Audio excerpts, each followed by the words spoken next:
novo, aqui é o Zelota com mais um capítulo da nossa saga bizantina. E no capítulo de hoje nós vamos ver as campanhas do Manuel Comneno na Itália, a tentativa de recuperar os territórios bizantinos no sul da Itália que foram perdidos para os normandos. Vamos ver também a tentativa de união com a Igreja Católica. Será que isso vai dar certo? Ou no caso, será que deu certo? E também vamos ver as consequências dessa passagem dos bizantinos pela velha bota. Mas antes de eu contar essa história para vocês, eu peço a todos que dêem um tapote no like, que compartilhem com os amigos, que ajude demais o canal a crescer e valorize aqui o meu trabalho. Vocês que são novos aqui, sejam muito bem-vindos. Essa é a saga bizantina, onde eu conto a história de todos os imperadores e usurpadores bizantinos. Por isso eu recomendo que vocês assistam aos vídeos anteriores para poder entender melhor essa história. Ou caso contrário, vocês podem assistir a qualquer outro dos vídeos que estão lá na videoteca do Zelota. Em várias sagas e mini-sagas, temos povos do Oriente, temos bárbaros do Ocidente, tem povos da Ásia, tem reinos da África, enfim, tem muita coisa legal para vocês verem lá. Me sigam no Instagram, @Zelota, para vocês ficarem sabendo das novidades do canal, participarem das enquetes e também assistirem ao meu quadro do Curta com o Zelota, que é um conteúdo extra que eu faço do canal lá no IGTV. Vídeos todas as quartas às 20 horas com os especiais e nos sábados às 17 horas com a saga bizantina. Sempre com uma metodologia nada ortodoxa, com muitas imagens, muito conteúdo, sem enrolação. Então vamos ver o que aconteceu nesta campanha na Itália. Bom, tudo começou em 1147, quando o Manuel I foi provocado pelo Rogério II da Sicília, que com a sua frota resolveu atacar as ilhas bizantinas na Grécia. Então ele conseguiu capturar a ilha de Corfu e também saqueou as cidades de Tebas e Coríntio, que ficam também lá na Grécia. Naquele momento, Manuel estava ocupado em uma campanha contra os cumanos nos Balcãs.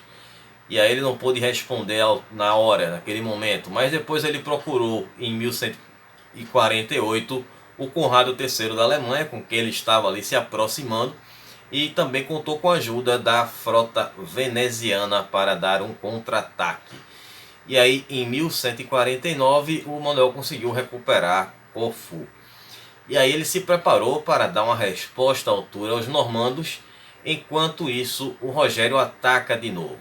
Ele enviou Jorge de Antioquia, que era um cara de Antioquia, com esse nome de Antioquia, veio do Oriente, o que é que os caras estavam fazendo na Sicília. Então eu vou contar rapidinho a história desse cara. Ele era bizantino e ele também era cristão, nascido na Síria. Então, por percalços da vida, depois dos eventos que aconteceram na primeira cruzada, esse cara foi parar lá na Sicília. E lá ele ofereceu os serviços dele para o Rogério II. E acabou ali servindo o Rogério II nessa campanha. Então Jorge de Antioquia foi enviado para Constantinopla com a frota de 40 navios. E aí ele atacou diversas vilas que ficavam na parte que seria considerado o subúrbio de Constantinopla, aquela área onde tinham ali vários portos, que eu falei em vídeos anteriores, e Constantinopla não tinha um único porto, mas tinha um porto maior e tinha outros portos menores. E foram atiradas flechas, inclusive algumas flechas chegaram a atingir o palácio de Constantinopla. E aí foi que o Manuel novamente chegou para o Conrado III e precisamos conversar. Nós temos que atacar os normandos no seu território, vamos atacar na casa deles. E aí aconteceu que quando estava começando a entrar num acordo com Conrado III, ele acabou falecendo. E ele é sucedido pelo Frederico I, conhecido como Frederico I Barbarossa, que significa Barba Ruiva. Bom, já o Frederico era mais complicado de se relacionar e ele não estava muito interessado em atacar os normandos. E aí aconteceu que também o Rogério II faleceu em 1154. E aí depois que ele faleceu, ele vai ser sucedido pelo Guilherme I, que acabou tendo diversos problemas com rebeliões que aconteceram ali no sul da Itália, na Sicília, e foram rebeliões generalizadas, principalmente a região da Puglia, onde era ali o sul da Itália. Bom, então alguns refugiados da Apulia acabaram indo parar em Constantinopla e ficaram na corte bizantina. Bom, Frederico I, ele até tentou fazer um ataque contra os normandos, mas ele foi ali cheio de má vontade e acabou fazendo uma campanha bem meia boca, acabou sendo derrotado e voltou para casa. Enfim, e ficou quieto no canto dele. E aí o Manuel viu que era a oportunidade dele atacar e com tudo, aproveitando aquela instabilidade que estava acontecendo na Itália, e recuperar o antigo território bizantino. E aí o Manuel enviou para a Itália dois generais que eram muito importantes para o exército, que eram tanto um cargo de sebastos, que eram o Miguel Paleólogo e também o João Ducas, que eram outro João Ducas, não tem nenhuma relação com os João Ducas que nós já vimos aqui, os três João Ducas que a gente já viu aqui nos vídeos. Ele, apesar de ter o sobrenome Ducas, pelo que eu pesquisei, não encontrei nenhuma relação com a família Ducas que estava no trono antes da família Comneno. E esses dois eram militares da alta patente e foram com uma frota com 10 navios e também uma grande quantidade de ouro para Apulia em 1155. Mas aí eles foram instruídos de antes de irem para o sul da Itália, eles dessem uma passadinha lá no Frederico I para conversar com ele novamente e tentar convencê-lo a se unir nessa campanha contra os normandos. Bom, ele não estava nem um pouco interessado em participar daquela empreitada. Ele disse que já tinha feito a sua parte, fez a campanha dele, o exército dele estava desmoralizado e que desejava voltar para os Alpes. E aí aconteceu que alguns barões locais estavam insatisfeitos com aquela presença dos normandos na Apulia e resolveram apoiar essa campanha. Entre eles estava o Roberto III de Loritello, que se une aos bizantinos, e aí eles trazem também alguns mercenários. E aí eles saem uma campanha devastadora pelo sul da Itália, com um sucesso rápido e realmente surpreendente. E aí a população local também, claro, que se rebelou contra os governadores normandos, contra o próprio Guilherme I, o que foi facilitando ali essa expedição bizantina.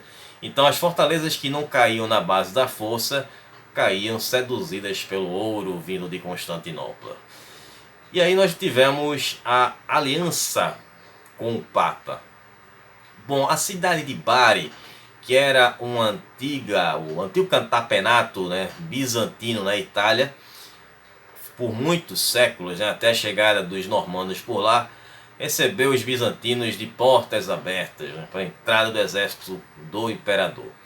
E os próprios cidadãos de Bari destruíram a cidadela normanda, que ficava dentro da cidade. Aí depois disso, da conquista de Bari, os bizantinos eles saíram em uma campanha conquistando uma cidade atrás da outra.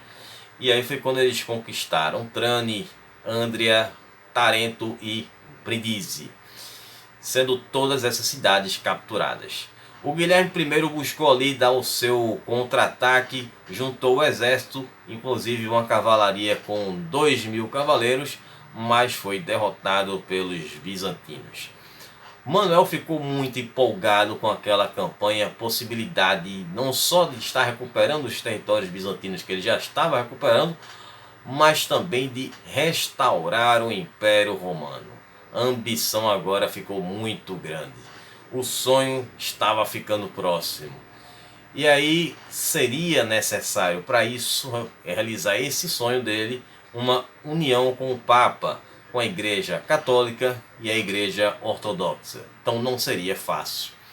Então começou a negociação com o Papa. Esse era o momento ideal para resolver questões antigas, como por exemplo a cisão do Oriente que a gente viu lá atrás, né, que foi o rompimento da Igreja Latina com a Igreja Ortodoxa. E aí o papado também nunca gostou daquela presença normanda no sul da Itália, e aconteciam situações realmente muito complicadas, como a gente viu, por exemplo, na própria coroação do Rogério II, que o Papa foi forçado a coroar o Rogério II. A gente viu isso alguns capítulos atrás aqui da saga. Então, para o papado seria muito melhor ter os bizantinos como vizinhos, né, que eram muito mais civilizados no sul da Itália, do que ter os normandos. E aí o Papa Adriano IV também tinha a ambição de chegar, né, a esse acordo, pois ele teria uma influência sobre os cristãos ortodoxos. E aí o Manuel ofereceu ao Papa Adriano IV uma grande quantia de dinheiro. Em troca, o Papa iria ceder ali uma tropa, né, para ajudar na campanha e mais 3 cidades marítimas. E com isso o Manuel ajudaria a tirar de uma vez por todas o Guilherme I da Sicília do caminho do Papa. E aí o Manuel também ofereceu mais 5.000 libras de bônus para o Papa e a Cúria. E aí as negociações foram feitas às pressas, mas a aliança foi feita, formada entre o Manuel e o Adriano.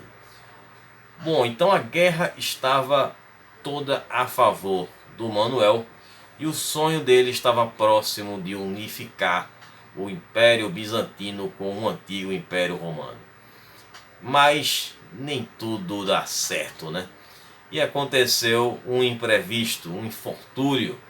O general bizantino Miguel Paleólogo acabou se desentendendo com o barão Roberto III de Loritello.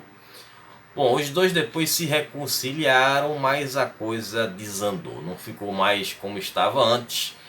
E aí a campanha perdeu parte ali do seu ímpeto, porque o Miguel acabou sendo chamado de volta para Constantinopla e a sua presença era importante lá, né? Ele fez muita falta no restante da campanha. E aí foi que aconteceu a grande virada, que foi na Batalha de Brindisi, em 1156, com um contra-ataque dos normandos que foi por terra e por mar. A chegada dos normandos acabou levando os mercenários a exigir mais ouro, o risco aumentou. Então eles queriam um pagamento maior e o Manuel obviamente não cedeu, e o que aconteceu foi que os mercenários acabaram desertando. E consequentemente alguns barões também desanimaram e se retiraram dessa campanha. O João Lucas ficou desesperado, ele estava ali sozinho com um exército pequeno em território inimigo. E aí o João ele manda um reforço para se aliar ao João Lucas, que era o Aleixo Brienio Comeno. Ele que era filho da Ana Comena, que era tia do Manuel, e também do Nicéforo Brienio o Jovem, que esteve ali no exército servindo com João II. Bom, a força bizantina não foi restaurada, não estava como era no início da campanha. E a batalha que aconteceu na sequência, a outra batalha naval, acabou sendo favorável para os normandos, que venceram a batalha. E além disso, eles capturaram o João Lucas e o Aleixo Brienio, com mais 4 navios bizantinos. E aí o Manuel envia outro general agora de sua confiança, que era o Aleixo Achuco. Bom, sobrenome vocês já percebem aí que é bem familiar, que era justamente, ele era filho do João Achuco, né, o braço direito do João II, com a filha do Aleixo Comeno, né, que era no caso o Aleixo Comeno, filho do João II, irmão do Manuel. Então ele era sobrinho ali do Manuel também. E aí o Aleixo foi para Ancona, onde lá ele consegue levantar um exército, mas já era muito tarde. A essa altura os normandos haviam recuperado todas as cidades que os bizantinos haviam tomado naquela maravilhosa campanha. Na Apulia, claro. E aquela derrota em Brindisi acabou pondo um fim naquela grande campanha bizantina pela Itália. E em 1158 o exército bizantino retorna para Constantinopla, deixando a Itália, e não retornaria mais para lá. Segundo os historiadores da época, como o Nicetas Choniates, que relatou inclusive a chegada da Segunda Cruzada em Constantinopla, ele revelou que o acordo que foi feito entre o Aleixo Achuco com o Guilherme permitiu que o Manuel saísse dessa guerra com dignidade.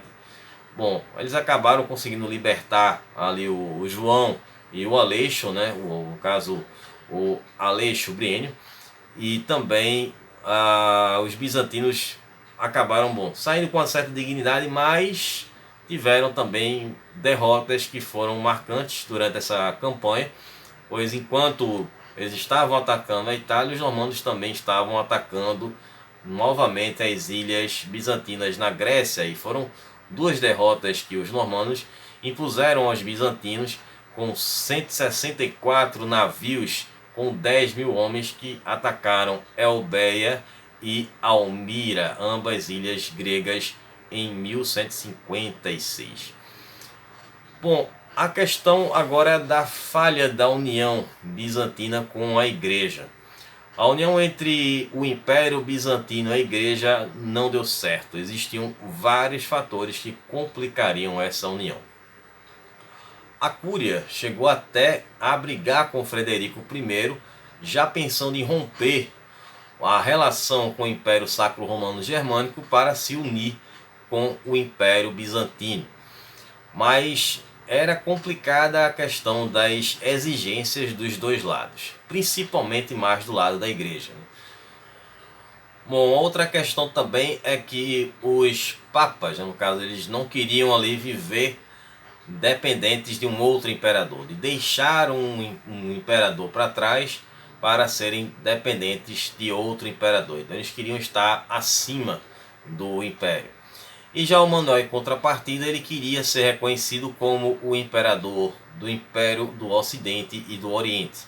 E seria, no caso, o Império do Ocidente, os territórios dos Estados Papais na Itália e no lado ocidental, né?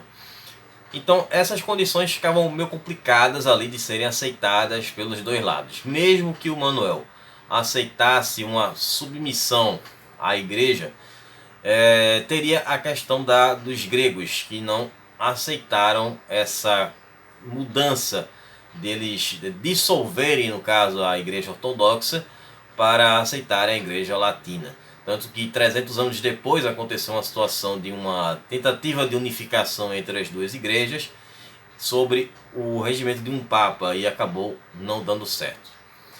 Bom, apesar dessa relação cordial que o Manuel tinha com a igreja nunca deu para ele o título de Augusto, né, que seria o título de imperador romano.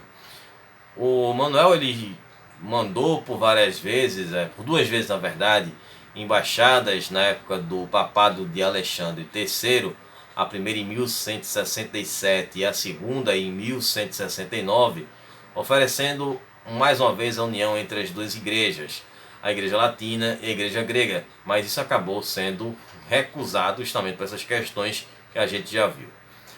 Já a campanha na Itália acabou não sendo tão boa como o resultado que era esperado, mas pelo menos os bizantinos conseguiram a cidade de Ancona, que ficaria como base dos bizantinos na Itália, e que eles aceitavam ali o Manuel como seu soberano. Os normandos da Sicília, eles sofreram muitos danos nessas batalhas e chegaram a um acordo de paz que duraria pelo menos até o final do reinado do Manuel. Já com relação aos gastos bizantinos na Itália, aí foram muito altos. Cerca de 30 mil libras de ouro foi o que o Manuel gastou nessa empreitada. E também, claro, pesou muito para o tesouro bizantino, né? Os bizantinos mostraram que eles tinham a diplomacia, que eles poderiam tentar conseguir conquistar. Infelizmente, por um detalhe ali, o resultado final acabou não sendo como o esperado, e essa campanha custou muito caro, aí, como vocês viram, 30 mil libras. Bom, agora com relação à política bizantina na Itália após 1158. Bom, após esse ano, a relação da política do Manuel com relação à Itália ela vai mudar, porque ele vai se opor ao objetivo da dinastia Hohenstaufen, que era a dinastia do Frederico I, e queria unificar a Itália. Então ele acreditava que a Itália deveria reconhecer o seu poder. Bom, e aí o Frederico ele vai entrar em guerra contra as comunas na Itália. Bom, as comunas seriam equivalentes aos municípios, né, tanto no Brasil como em Portugal. O Manuel apoiou a Liga Lombarda com subsídios e ocasionalmente também com tropas. Inclusive, quando as paredes de Milão foram derrubadas, ele financiou ali a restauração dessas muralhas. Ancona permaneceu como uma forte influência bizantina na Itália. E os anconitanos, que eram submetidos ao Manuel voluntariamente, se tornaram os representantes do imperador bizantino na Itália.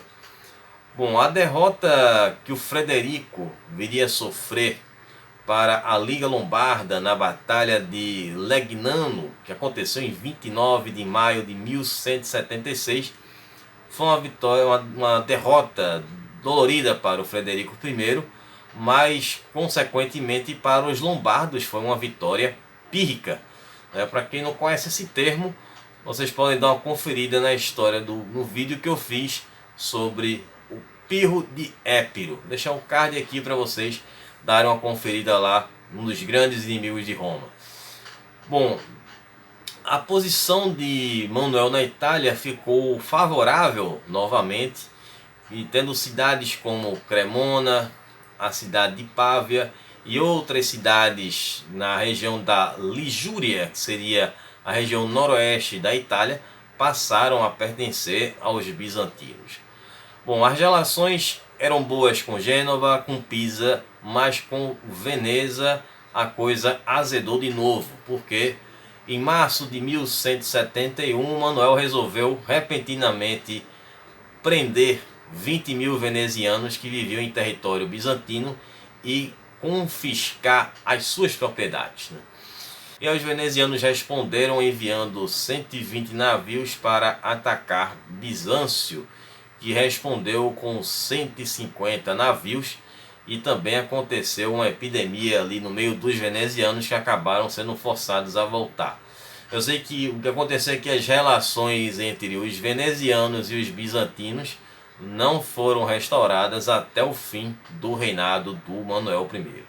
Bom, espero que vocês tenham gostado, que vocês tenham entendido, e estarei retornando no próximo sábado com a terceira parte da saga bizantina do reinado do Manuel.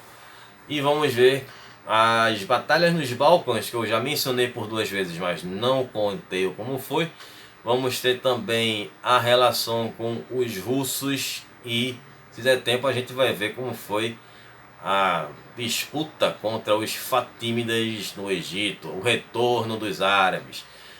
Bom, então a gente se vê agora na próxima quarta, que tem o nosso especial aí sobre Sassânidas. Vamos ver a terceira parte do especial de Sassânidas. E na segunda-feira tem Curta com Zelota lá no Instagram, beleza? Então a gente se vê agora na próxima quarta aqui no canal. Um abraço do Zelota, até lá, falou pessoal.